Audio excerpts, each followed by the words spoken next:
Alors, c'est ça un peu l'enseignement structuré. Si on crée une routine de travail, on les éloigne des bruits extérieurs. Puis aussi, il faut faire ça de l'utiliser de façon régulière.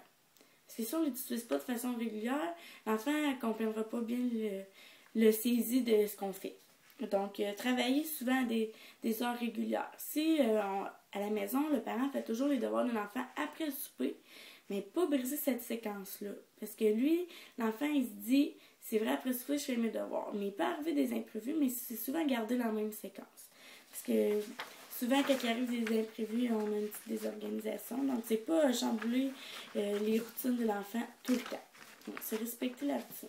Donc, notre rôle en tant qu'éducateur, c'est de soutenir l'enseignant, de s'informer du profil de notre jeune, d'être capable d'expliquer le travail à l'enfant qu'il doit faire, travailler en collaboration avec parents, professionnels, etc. Fait que notre gros rôle, c'est ça, d'être capable d'expliquer à l'enfant les devoirs qu'il doit faire, puis concevoir beaucoup de matériel pour faciliter la compréhension. Puis quand un enfant ne comprend pas, ben on dit pas c'est pas bon, c'est pas correct, t'es pas bon ou quoi que ce soit, mais on dit jamais ça à un enfant.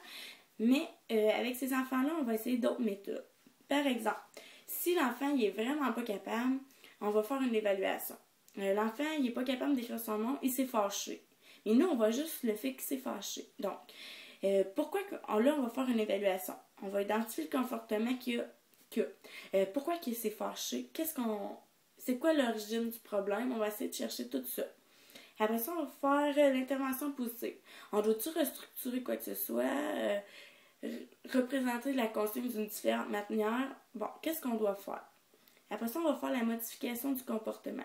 Par exemple, on va expliquer à l'enfant que quand il se fâche, mettons qu'il sent la pression monter en lui, avec un beau petit picto illustré, et quand je comprends pas, je lève la main. Quand j'ai plein de questions qui me viennent. Donc, nous, même qu'on voit la main levée, on va intervenir avec l'enfant et on va pouvoir aller l'aider. Notre but, c'est aussi de prévenir la crise. Parce que souvent, quand un enfant se désorganise, il désorganise l'ensemble de la classe.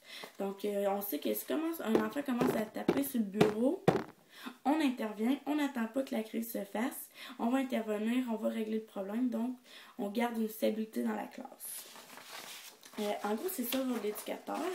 Les projets d'avenir, ben on voudrait qu'il y ait 2 éducatrices par classe, mais c'est un peu impensable, mais parce que ça serait nécessaire, parce que souvent quand il y en a un qui se désorganise, l'ensemble de la classe désorganise, donc on a besoin de support en tant qu'éducatrice. On est souvent obligé d'aller chercher d'autres éducateurs pour venir surveiller la classe, parce que l'éducatrice intervient avec un jeune, l'enseignante intervient avec l'autre, donc là l'ensemble de la classe est dysfonctionnel, donc on doit ramener la situation, mais une éducatrice, je trouve que ça va bien. Je trouve que c'est une approche qui devrait être instaurée partout parce que tout le monde a besoin de développer leur autonomie. Je crois que ça serait aussi bon que ça soit instauré avec des personnes dites normales, des tout venants, comme on dit. Mais c'est ça, je crois que ça pourrait être utilisé avec n'importe quelle clientèle. Bref, pour faire un bref résumé, je trouve que c'est une approche vraiment intéressante qui vaut la peine d'être élaborée, connue. Aussi, ce que je trouve le fun, c'est tellement valorisant.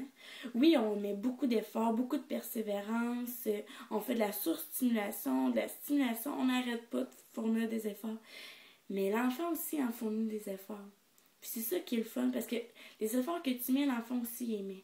Fait que quand tu stimules, puis tu vois un petit bout de réussite, là, ça nous fait tellement chaud au cœur qu'on ne peut pas passer à côté de ça. Donc, merci de m'avoir écouté et j'espère que ça t'a bien plu. Ne pas cesser de se former parce que c'est très important. Bye bye!